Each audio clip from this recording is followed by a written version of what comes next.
ನಾನು ಮೊನ್ನೆ ಮೈಸೂರಿಗೆ ಹೋದಾಗ ಮಾಧ್ಯಮದ ಸ್ನೇಹಿತರು ಕೇಳಿದ್ದು ನನಗೆ, ಈ ಥರ ಮಾಧ್ಯಮದಲ್ಲಿ ಟೆಲಿಫೋನ್ ಟ್ಯಾಪಿಂಗ್ ಬಗ್ಗೆ ಭಾಳ ದೊಡ್ಡ ವಿಷಯಗಳು ಬಂದಿದೆ, ನಿಮ್ಮ ಅಭಿಪ್ರಾಯ ಏನು ಅಂತ ಕೇಳಿದ್ರು. ನಾನು ಅವತ್ತೂ ಸಹ ಹೇಳಿರ್ತಕ್ಕಂಥದ್ದು, ನಾನು ಹಿಂದೆ ಮುಂದೆ ಕದ್ದು ಮುಚ್ಚಿ ಮಾತಾಡಲ್ಲ. ಎಲ್ಲ ಸರ್ಕಾರಗಳಲ್ಲೂ ಇಂದಿನಿಂದ ಫೋನ್ ಟ್ಯಾಪಿಂಗ್ ನಡ್ಕೊಂಬರ್ತಕ್ಕಂಥದ್ದು ಸರ್ವೇ ಸಾಮಾನ್ಯ. ಎಲ್ಲ ಸರ್ಕಾರದಲ್ಲೂ ನಡೆದಿದೆ. ಸಿದ್ದರಾಮಯ್ಯ ನಾನು ಮಾಡ್ತಾಯಿಲ್ಲ, ನಾನು ಪತಿವ್ರತೆ ಅಂತ ಹೇಳ್ಕೋಬೋದು. ನನಗೆ ಗೊತ್ತಿದೆ, ನಾನು 2 ಬಾರಿ ಮುಖ್ಯಮಂತ್ರಿ ಆದವನು. ನಮ್ಮ ಮಟ್ಟದಲ್ಲಿ ಅದು ನಾವು ಮಾಡದೇ ಇದ್ದರು, ಮುಖ್ಯಮಂತ್ರಿಗಳ ಮಟ್ಟದಲ್ಲಿ ಮಾಡದೇ ಇದ್ದರು. ಇಂಟೆಲಿಜೆನ್ಸ್ ಅಂತ ಒಂದು ಮುಖ್ಯಮಂತ್ರಿ ಕಚೇರಿಲಿ ಇಟ್ಕೊಂಡಿಲ್ವ ಅವರ ಸುಪರ್ದಿ ಒಳಗೆ, ಆ ಇಂಟೆಲಿಜೆನ್ಸ್ ಅಧಿಕಾರಿಗಳು ಮಾಡ್ತಕ್ಕಂಥದ್ದಕ್ಕೆ ಹಲವಾರು ಸರ್ಕಾರಗಳಲ್ಲಿ ಇದು ನಿರಂತರವಾಗಿ ನಡ್ಕೊಂಬಂದಿದೆ. ಇವ್ರ ಸರ್ಕಾರದಲ್ಲಿ ಈಗಲೂ ನಡೀತಿದೆ. ಇದು ಕೇವಲ ಈ ಕುರ್ಚಿಗೋಸ್ಕರವಾಗಿ ಇದು ಇಂಟೆಲಿಜೆನ್ಸಲ್ಲಿ ನೀವು ಫೋನ್ ಕದ್ದಾಲಿಕೆ ಮಾಡ್ತಿರೋದಲ್ಲ. ಹಲವಾರು ವಿಷಯಗಳು ರಾಜ್ಯದಲ್ಲಿ ನಡೆಯತಕ್ಕಂಥ ಹಲವಾರು ಪ್ರಕರಣಗಳ ಬಗ್ಗೆ ಮಾಹಿತಿಗಳನ್ನು ಪಡೀಲಿಕ್ಕೆ ಪರ್ಮಿಷನ್ ತಗೊಂಡೆ ಕೆಲವು ವಿಷಯಗಳಲ್ಲಿ, ಪ್ರಕರಣಗಳಲ್ಲಿ ಇಂಟೆಲಿಜೆನ್ಸ್ ಅಧಿಕಾರಿಗಳು ಮಾಡ್ತಕ್ಕಂಥದ್ದು ಸರ್ವೇ ಸಾಮಾನ್ಯ. ನಾನು ಇದನ್ನೇ ಸತ್ಯ ಹೇಳ್ತೀನಪ್ಪ ಅಂತಕ್ಕಂಥ ಒಂದು ಹಿನ್ನೆಲೆಯಲ್ಲಿ ಹೇಳಿದ್ದೀನಿ ಅಷ್ಟೇ. ನಾನು ಮುಖ್ಯಮಂತ್ರಿ ಬಗ್ಗೆ ಆಗಲಿ ಇನ್ನೊಬ್ಬರ ಬಗ್ಗೆ ಚರ್ಚೆ ಮಾಡಿಲ್ಲ. ಈಗೇನಾಗಿದೆ, ಈ ಸರ್ಕಾರದಲ್ಲಿ ಅಧಿಕಾರಿಗಳು ಸಹ ಮುಖ್ಯಮಂತ್ರಿ ಫೇವರ್ ಆಗಿರೋರು ಕೆಲವರಿದ್ದಾರೆ, ಇಲ್ಲಿ ಇನ್ನೊಬ್ಬರು ಕುರ್ಚಿ ಬೇಕು ಅನ್ನೋರ ಪರವಾಗೂ ಫೇವರ್ ಆಗಿರೋ ಅಧಿಕಾರಿಗಳು ಕೆಲವರಿದ್ದಾರೆ. ಟೀಮ್ ಇದೆ ಇಲ್ಲಿ. ಆ ಟೀಮ್ಗಳು ಇದನ್ನೆಲ್ಲ ನಡೆಸ್ತಾ ಇರ್ಬೋದೇನೋ ಅಂತ ಹೇಳಿದ್ದೀನಿ. ಇರ್ತಕ್ಕಂಥ ವಾಸ್ತವಾಂಶ ಹೇಳಿದ್ದೀನಿ. ಅದಕ್ಕೆ ಇದೇನೋ ಇದು ಕಳ್ಳ ಅಂದ್ರೆ ಕುಂಬಳು ಇಂಥ ಏನೋ ಗಾದೆ ಮಾತಿದೆಯಲ್ಲ, ಕುಂಬಳಕಾಯಿ ಕಳ್ಳ ಅಂದರೆ ಹೆಗಲು ಮುಟ್ಕೊಂಡು ನೋಡ್ಕೊಂಡ್ರು ಅಂತೇಳಿ, ಅದನ್ನು ಪರಚ್ಕೊಂಡು ಮೈಕೈ ಪರಚ್ಕೊಂಡು ಮುಖ್ಯಮಂತ್ರಿಗಳು ಮಾತಾಡ್ತಾರೆ ಅಂದರೆ ನಾನೇನು ಮಾಡೋಕ್ಕಾಯ್ತಿದ್ದೆ? ನಾವು ಆಲೋಚನೆ ಥರ ಇದ್ದೀವಿ. ಅಯ್ಯೋ, ಆಲೋಚನೆಲ್ಲ ಅದಕ್ಕೆ ಇನ್ನೂ ಏನಾದರೂ ಸಕ್ಕರೆನೂ ಸೇರಿಸ್ಕೊಳ್ಳಿ. ಜೇನು ಸ್ವಲ್ಪ ಕಡಿಮೆ ಇದ್ದರೆ ಸಕ್ಕರೆನೂ ಸ್ವಲ್ಪ ಸೇರಿಸ್ಕೊಳ್ಳಿ, ನನಗೇನು ಅಬ್ಜೆಕ್ಷನ್ ಏನಿಲ್ಲ. ನಾವ್ಯಾಕೆ ಅಸೂಯೆ ಪಡೋದ?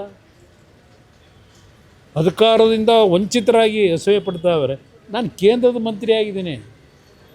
ಇಲ್ಲಿ ನಡೀತಿರ್ತಕ್ಕಂಥ ಹಲವಾರು ರೀತಿಯ ಜನವಿರೋಧಿ ನೀತಿಗಳ ಬಗ್ಗೆ ಚರ್ಚೆ ಮಾಡ್ತೀವಿ. ಈಗ ಇವರು ವಿರೋಧ ಪಕ್ಷದಲ್ಲಿದ್ದಾರಲ್ಲ, ಇವರು ಅವತ್ತಿನ ಸರ್ಕಾರಗಳನ್ನ ಬೈತಾ ಇದ್ರಲ್ಲ, ಯಾಕೆ ಬೈತಾ ಇದ್ರು?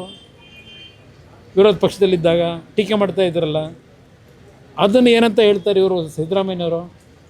ವಿರೋಧ ಪಕ್ಷಗಳು ಇರೋದು ಯಾವ ಸರ್ಕಾರಗಳು ವೈಫಲ್ಯಗಳನ್ನ ತೋರಿಸ್ತಾರೆ, ಜನವಿರೋಧಿ ನೀತಿ ಕೆಲಸಗಳು ಮಾಡ್ತಾರೆ, ಅದನ್ನು ಎತ್ತಿಡಲಿಕ್ಕೆ ನಾವಿರೋದು. ಅದನ್ನು ನೀವು ಅಸೂಯೆ ಅಂತ ನೀವು ತಿಳ್ಕೊಂಡ್ರೆ ನಾವೇನು ಮಾಡೋಕ್ಕಾಯ್ತದೆ? ದೇವೇಗೌಡರು ಫೋನ್ ಕದ್ದಾಲಿಕೆ ಮಾಡಿ ಅಧಿಕಾರ ಕಳ್ಕೊಂಡ್ರು. ಯಾರು ದೇವೇಗೌಡರು ಯಾಕೆ ಅಧಿಕಾರ ಕಳ್ಕೊಂಡ್ರು? ದೇವೇಗೌಡರು ಅಧಿಕಾರ ಕಳ್ಕೊಂಡಿದ್ದು ಫೋನ್ ಟ್ಯಾಪಿಂಗ್ನಲ್ಲ. ದೇವೇಗೌಡರು ಸಹ ಫೋನ್ ಟ್ಯಾಪಿಂಗ್ ಮಾಡೋಕ್ಕೆ ಅವ್ರು ಎಂದೂ ಹೋಗಲಿಲ್ಲ. ದೇವೇಗೌಡರು ಅಧಿಕಾರ ಕಳ್ಕೊಂಡಿದ್ದು ಇದೇ ಈ ಕಾಂಗ್ರೆಸ್ನವ್ರು ಇದ್ದಾರಲ್ಲ, ಇವರ ಕಾರಣದಿಂದ. ಸೀತಾರಾಮ್ ಕೇಸರಿದವ್ರು ಹೇಳಿದಾರೆ, ಅದಕ್ಕೆ ತಾನೇ ಸೀತಾರಾಮ್ ಕೇಸರಿ ಪ್ರಕರಣ ಏನಿದೆ, ರಾಜೇಶ್ ಪೈಲಟು ತೀರ್ಕೊಂಡು ಹೋಗಿದ್ದಾರೆ, ಎಸ್ ಬಿ ಚೌಹಾಣು ತೀರ್ಕೊಂಡು ಹೋಗಿದ್ದಾರೆ, ಗೃಹ ಸಚಿವರಾಗಿದ್ದವರು. ಶರದ್ ಪವಾರ್ ಒಬ್ಬರು ಇನ್ನೂ ಬದುಕಿದ್ದಾರೆ, ಆರೋಗ್ಯ ಚೆನ್ನಾಗಿಲ್ಲ. ಶರದ್ ಪವಾರ್ನ ಭಾಳ ಆತ್ಮೀಯರಲ್ವಾ ಸಿದ್ದರಾಮಯ್ಯವ್ರಿಗೆ? ಅವರೇನೋ ಶರದ್ ಪವಾರ್ ಹೇಳಿದ್ರಂತಲ್ಲ 2004ರಲ್ಲಿ, ನಿನಗೆ ಮುಖ್ಯಮಂತ್ರಿ ಸ್ಥಾನ ಕೊಡೋಕ್ಕೆ ತಯಾರಾಗಿದ್ದರು, ದೇವೇಗೌಡರೇ ಬೇಡ ಅಂತ ಹೇಳ್ಬಿಟ್ರು ಅಂತೇಳಿ. ಭಾಳ ಆತ್ಮೀಯವಾಗಿರೋರು ಅವರು ಶರದ್ ಪವಾರ್ ಅವರು. ಶರದ್ ಪವಾರ್ ಅವ್ರನ್ನ ಹೋಗಿ ಕೇಳ್ಕೊಂಬರೋಕ್ಕೆ ಹೇಳಿ, ದೇವೇಗೌಡರು ಯಾತಿಗೆ ಅಧಿಕಾರ ಕಳ್ಕೊಂಡ್ರು ಅಂತೇಳಿ. ಟೆಲಿಫೋನ್ ಟ್ಯಾಪಿಂಗ್ನಲ್ಲ ದೇವೇಗೌಡರು ಅಧಿಕಾರ ಕಳ್ಕೊಂಡಿದ್ದು.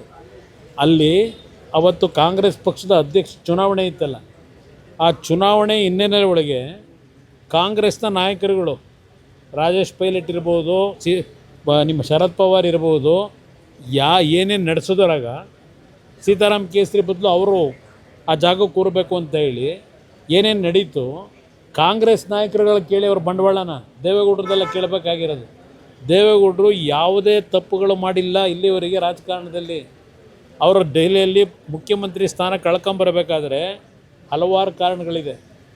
ತಪ್ಪೆ ಮಾಡದೇ ಇದ್ದಂಥವ್ರನ್ನ ಯಾವ ರೀತಿ ಅವರಿಗೆ ಮೋಸ ಮಾಡಿ ಕಳಿಸಿದ್ರು, ಅವರು ಅಧಿಕಾರ ಉಳಿಸ್ಕೋಬೇಕು ಅನ್ನೋದಾಗಿದ್ದರೆ ಸ್ವಾಭಿಮಾನ ಕಳ್ಕೊಂಡು 5 ವರ್ಷ ಕಂಪ್ಲೀಟ್ ಮಾಡ್ಕೊಂಡು ಬರ್ಬೋದಾಗಿತ್ತು. ನನಗೇ ಗೊತ್ತಿದೆ, ಅವತ್ತು ನಾನು ಲೋಕಸಭಾ ಸದಸ್ಯ, ಏನೇನು ನಡೆದಿದೆ ಅಂತಕ್ಕಂಥದ್ದು ನನಗೆ ಗೊತ್ತಿದೆ.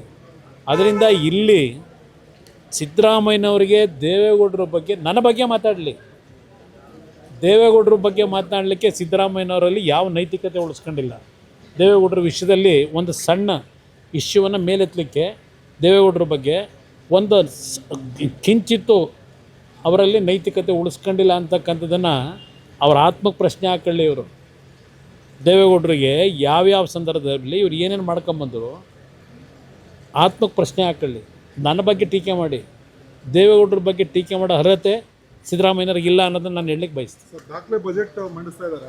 ಅಯ್ಯೋ ಭಾಳ ದೊಡ್ಡ ದಾಖಲೆ, 10 ಲಕ್ಷಕ್ಕೆ ಹೋಯ್ತದೇನೋ, ಇದೇ ದಾಖಲೆ ಅವರು.